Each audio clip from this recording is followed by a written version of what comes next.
Let's check in with Joseph Lindsley in Ukraine. And if you send long-range weapons like the ATACMS and the HIMARS and the German Taurus, you can push the Russians back into Russia. Joe.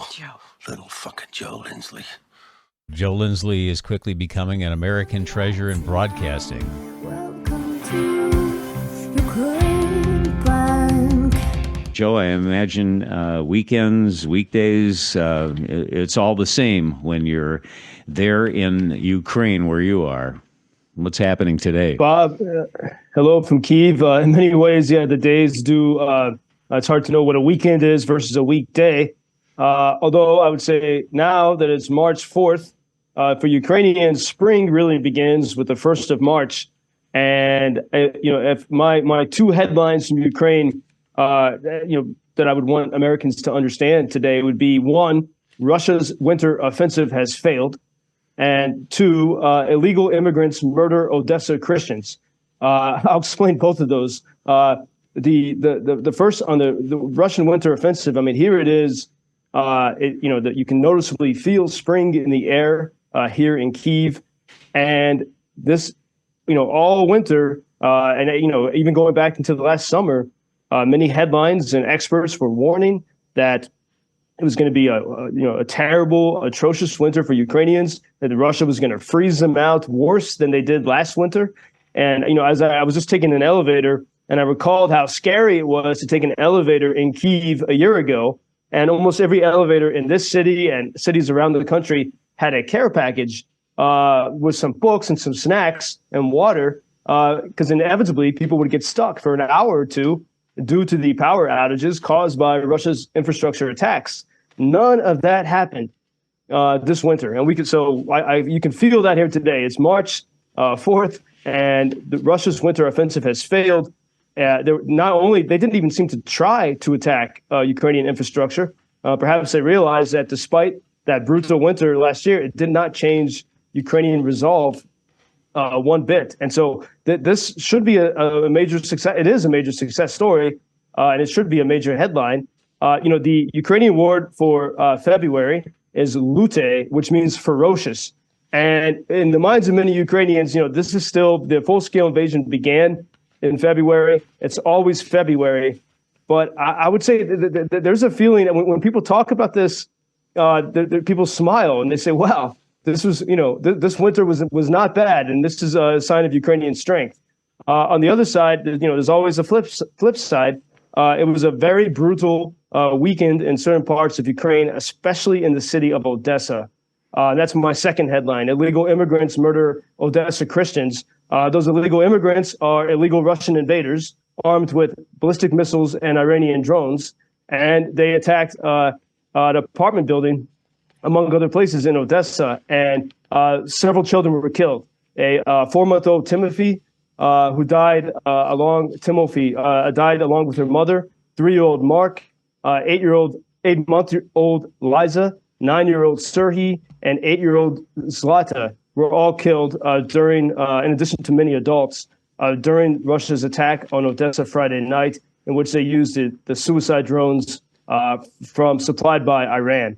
And this, I think for everyone here, you keep thinking it's impossible to get madder or more frustrated or shaken up, and then yet there's something like this that it never becomes normal, of course, and so people are sort of in deep sadness because of this attack on the city of Odessa. And unlike Kyiv is very well protected by missile defense systems from the West, but Ukraine doesn't have enough of those. Doesn't have enough Patriot systems to protect this, which is the largest country totally within Europe. So while we have this amazing success story of a failed Russian winter offensive, these atrocities, especially further away from Kyiv, continue very frequently. Reading about that family, and it was just heartbreaking. Let me read a couple of texts, Joseph. Hello, Bob. Anyone complaining about funding Ukraine is truly a fool and or a classic isolationist. Remember, Hitler didn't stop at annexing Austria or Czechoslovakia.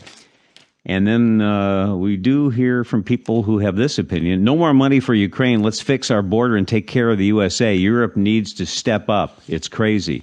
And this is the thing that really drives me crazy, Joe. I don't know if you think about this. I call it the either or mindset. You can do more than one thing at once. People used to talk about this with the space program. Why are we going to the moon when we have disease and all these problems on Earth? Well, it doesn't mean you can't do both. We can walk and chew gum at the same time. You know what I mean, Joe? Exactly. And this is a frustration I have with Washington. I used to work in D.C. and familiar with the way it works. And both Republicans and Democrats are allowing Ukraine to be the cudgel for everything. And why does the border, fixing that problem have to be contingent upon Ukraine? And in fact, it doesn't. I think we've seen that when the threat of no funding for Ukraine is not enough to make the White House compromise on the border. It's not, which tells you that maybe they don't care so much. I think you can tell. I mean, the White House never says the word victory. I think there is a lot of fear there in the way the policy is shaped. A very different policy that you see from the United Kingdom, for example. And so if Republicans really wanted to solve the border problem and fix it and take it off the table as something to ever debate about again, they could use, find a pain point that the White House cares about.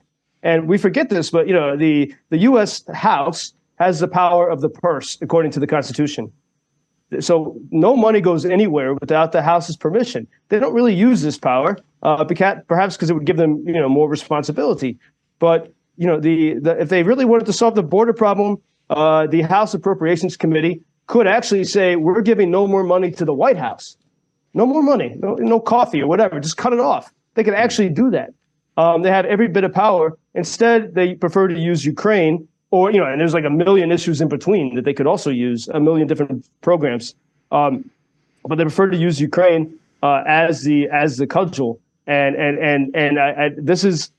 This is where, you see few voices of leadership in the U.S. Who, recognize not only, recognize the threat, but also recognize the investment, the support that the U.S. has sent has, helped Ukraine hold on. And in fact, so much so that this Russia's second annual winter offensive has failed, and this could give people encouragement to say, hey, we can, if we give more support, we can really turn this around.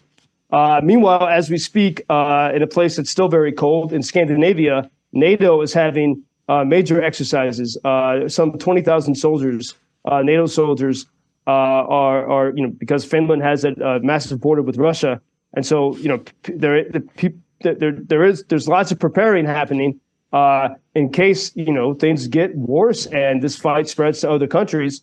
But I think the perspective here is if you give Ukrainians what they need, they can put a stop to this. If you send air defense and Patriot missiles to Kharkiv, to Odessa, you can prevent children from dying in their beds.